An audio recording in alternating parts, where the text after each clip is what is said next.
Hi, everybody. I'm Professor Sam Norgard.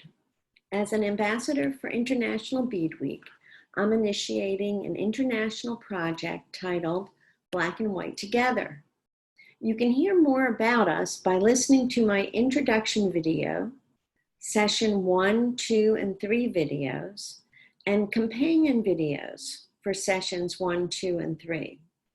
The sessions are instructional, and the companions are my prepared lectures on some of my thoughts on the world of beads.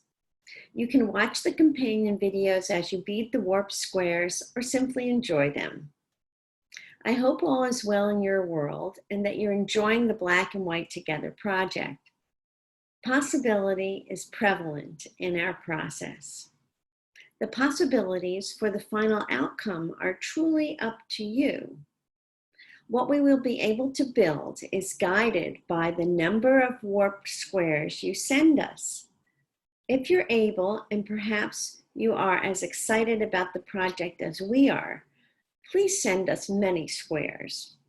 We also welcome your own warped square designs in black and white, 12 rounds, Delica size 11. I've been receiving some questions and feel my answers may be helpful to many of you. Some have asked about our deadline. Our mail by deadline is September 1. Some have asked about tension. Tension should be middle to rigid. We'd like the forms to stand tall. I also know from experience that several rigid squares will support and hold up their softer, more relaxed neighbor. Just another great example of metaphor in art. Thank you for joining us today to see what the Black and White Together project is up to. This is session 4 of the Black and White Together project. Today we learn our flower pattern. We will view Dawn's graphic diagrams and Carol's word charts, pattern numbers 1 and 8. These diagrams are of solid white and solid black patterns. Separately, I will show you how to create the flower pattern and how to think about where you'd like to place them in the warp square. I'm going to now share my screen.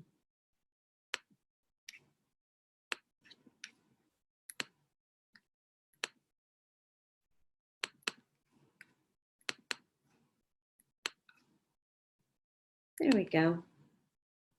If you're not familiar with warped squares and need a more complete introduction, please watch our session 1, where I discuss the form and carefully review Julia Prettle's animation. Julia, thanks again. For an overview of patterns, Professor Dawn Peterson has created diagrams.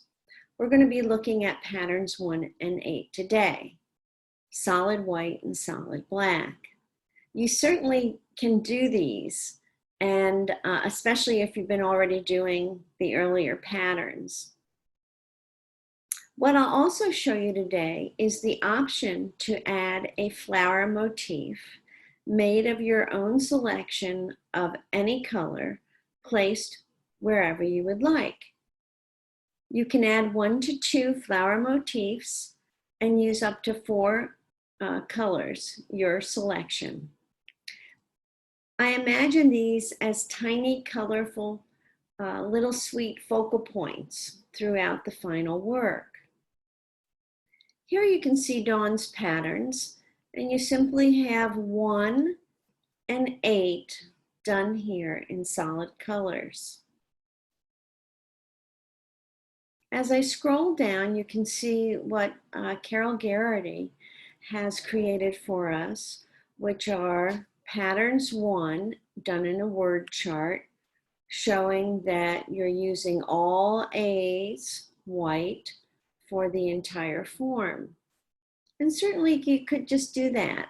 The addition of the flower is an option, or you can do the solid black, solid white, and do a black with a flower or 2, and the white with a flower or 2. Here's Carol's second word chart, and it's for the all black warped square. A reminder, feel free to pause this video at any point and use the diagrams or the charts to sit there and work from.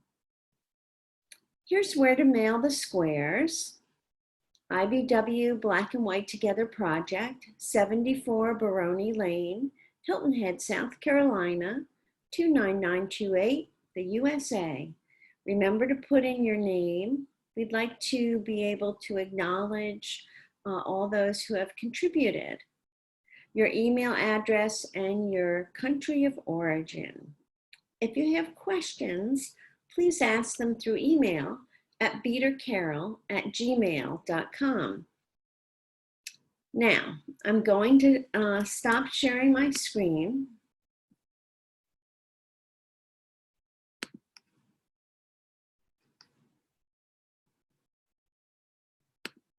There we go. Hi. And talk you through how to add a flower in these warp squares. So on my mat, I have a little bit larger model. I think you're going to be able to see this okay. So one of the interesting things about trying to stop and read a pattern is our eyes are often absorbed in reading the whole of the pattern, the whole shape of the flower, rather than going through it step by step. But here you can see that in the first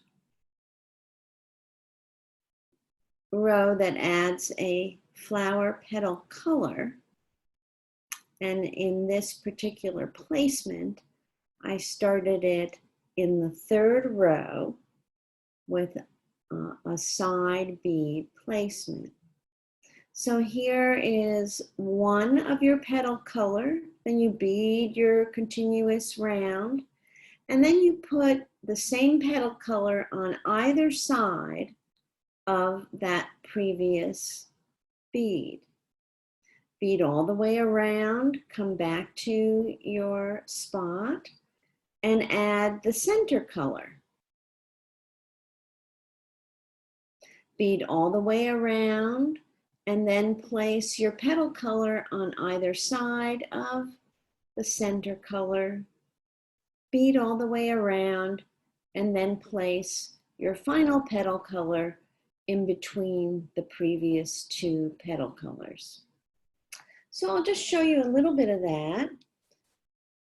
I decided to place 2 flowers in this. I'm asking that you place 1 or 2 flowers. And I decided to use a turquoise and an orange, blue and an orange, for the petal being the blue and the center being the orange. And then on the other one, I'm simply going to reverse that. So you can see that I have the single color in there, and now I'm going to pick up the other petal color, pass through that bead. And my objective is to place a petal color on either side of the petal color that's in the previous round.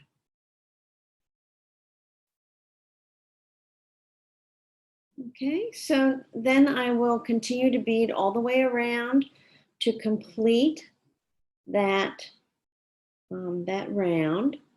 And when I get to the flower area, I'll place the center color right in between the previous 2, continue beading that round, and then finish off the flower in the next 2 rounds. So I hope that you enjoy, putting a little bit of color in this, and I think it'll be a really beautiful addition to the piece. So thanks for listening. Looking forward to seeing your work. Bye for now.